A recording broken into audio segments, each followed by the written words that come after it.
4 பேர் 4 விதமாக பேசுவாங்க என்கின்ற இந்த திரைப்படத்தினுடைய இசை வெளியீட்டு விழாவிலே கலந்திருக்கக்கூடிய தமிழ் உறவுகள் அனைவருக்கும் என்னுடைய வணக்கம்.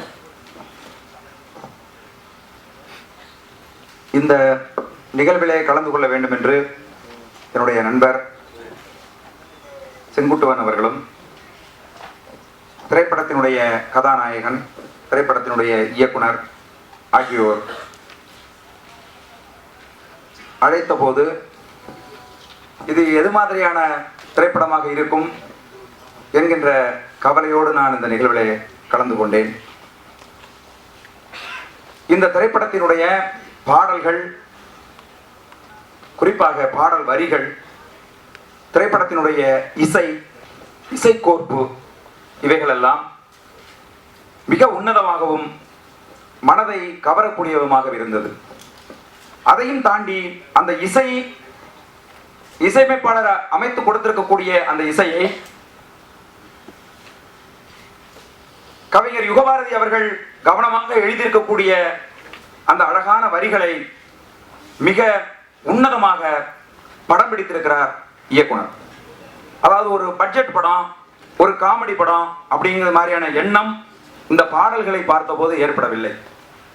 நல்ல ஒரு பெரிய பட்ஜெட் படமா பண்ணியிருக்காங்க அப்படிங்கிற ஒரு உணர்வு ஏற்பட்டது. இங்கே வரும் வரை எனக்கு தெரியாது இயக்குனரும் கதாநாயகனும் உடன் பிறந்தவர்கள் என்பது எனக்கு தெரியாது. என்னுடைய அலுவலகத்துக்கு மத்தியானம் அவங்க வந்திருந்த போது கூட எனக்கு சொல்லல அவங்க. ஆனா ஒரு விடயம் எனக்கு மகிழ்ச்சியாகவும் சந்தோஷமாகவும் இருக்கிறது. தென்னிந்திய சினிமாக்கள்ல குடும்பமாக திரைப்படங்களை தயாரிக்காமல் இருப்பது தமிழ்நாட்டில் மட்டும்தான். நீங்கள் ஆந்திராவை எடுத்துக்கொண்டீர்கள் ஆனால் ஒரு குடும்பத்திற்கு ஒரு கதாநாயகன், அந்த குடும்பமே மற்ற தயாரிப்பாளராக இருப்பார்கள், அந்த குடும்பத்தில் உள்ளவரே இயக்குனராக இருப்பார்கள், அந்த குடும்பமாக சினிமா துறையிலே ஈடுபட்டிருப்பார்கள். அது அவர்களுக்கு மிகப்பெரிய வெற்றி வாய்ப்பினை ஏற்படுத்தி கொடுக்கும். எந்த விதமான, அதாவது ஹீரோ லேட்டா வந்தாரு, ப்ரொடியூசர் காசு கொடுக்கல, அல்லது இது போன்ற பிரச்சனைகள் எதுவுமே ஏற்படாமல் அந்த திரைப்படம் மிக நேர்த்தியாக செய்து முடிக்கப்படும். அந்த நிலை தமிழகத்திலே இல்லை.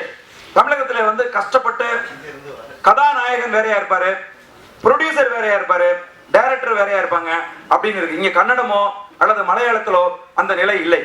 ஆகவே இந்த திரைப்படத்தை பொறுத்தளவில் இந்த 4 பேர் 4 விதமா பேசுவாங்க என்கின்ற திரைப்படத்தினுடைய தயாரிப்பு, கதாநாயகன், இயக்குனர் அனைவரும் ஒரு குடும்பத்தை சேர்ந்தவர்களாக இருப்பது போற்றுதலுக்குரிய விஷயம். இது தமிழ் சினிமாவில் மிகப்பெரிய மாற்றத்தை ஏற்படுத்தும். அவர்கள் வரவேற்கப்பட வேண்டிய ஒரு குடும்பம். சினிமா என்கின்ற அந்த தொழில் இன்றைக்கு சென்னை இருக்கின்ற நிலையில, இன்னைக்கு சினிமா துறையில இருந்து வருகிற மிக மோசமான கேவலமான விமர்சனங்களுக்கு நடுவுல இந்த திரைப்படத்தினுடைய பாடல் வரிகளை, ஏன்னா பாடல் வரிகள் என்பது இன்றைக்கு போற்றுதலுக்குரிய விஷயமா இருக்கு. ரொம்ப கவனமா நம்ம கையாளப்பட வேண்டிய விஷயமா இருக்கு. இன்னைக்கு தமிழ் சினிமாவில் இருப்பவர்கள் எல்லாம் தமிழ் சமூகத்தின் முள்ள தலை குனிஞ்சு நிக்க வேண்டிய ஒரு நிலையை சிலர் ஏற்படுத்தி அவமானகரமான ஒரு சூழ்நிலையை இன்னைக்கு உருவாக்கி இருக்காங்க. கவிஞர் வைரமுத்து ஆயிரக்கணக்கான பாடல்கள் எழுதியிருக்காரு, கண்ணதாசன் ஆயிரக்கணக்கான பாடல்கள் எழுதியிருக்காங்க, தம்பி யுகபாரதி மிகச்சிறந்த ஒரு கவிஞர், மிகச்சிறந்த பாடல்கள் எல்லாம் அவங்க எல்லாம் எழுதியிருக்காங்க. சினிமாவில் சின்ன பிள்ளைகள் எல்லாம் இன்றைக்கு தமிழ் சினிமாவில் இருக்கக்கூடிய அத்தனை பேரும் தலை குனிஞ்சு தமிழ் சமூகத்தின் முன்னாடி நிற்கக்கூடிய நிலைகளை ஏற்படுத்தி வச்சிருக்கக்கூடிய இந்த சூழல்ல இது போன்ற திரைப்படங்கள் மிகப்பெரிய வெற்றி அடைய வேண்டும், வெற்றி அடையும். இவர்கள் இன்னைக்கு இந்த மேடையில இந்த தம்பிங்க உட்கார்ந்து இருக்காங்க அப்படின்னா அவங்க என்ன வழியில, என்ன வேதனையை கடந்து, என்ன மன சுமைகளை எல்லாம் கடந்து அவர்கள் உட்கார்ந்து இருப்பார்கள் என்பதை என்னால் புரிந்து கொள்ள முடிகிறது.